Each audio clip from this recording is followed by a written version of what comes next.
Čo je to zmeň jedno slovo, o ktorom stále hovorím? Nie je to synonymum. Nie je to ani zmena slova na kratšie slovo. Je to reformulovanie toho, čo hovorí podľa tvojich hodnôt. Je to zmena slov, ktorá je v tvoj prospech. Mnohé slova nás brzdia. Slová sa stávajú zvykmi a zvyky nám formujú život.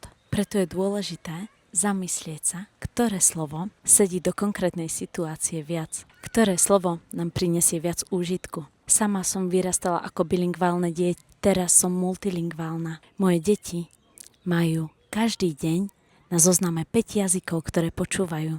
Výber slov podľa toho, ako na nás vplývajú, je niečo, čomu som sa venovala celý svoj život. Baví ma to a robím to podvedome.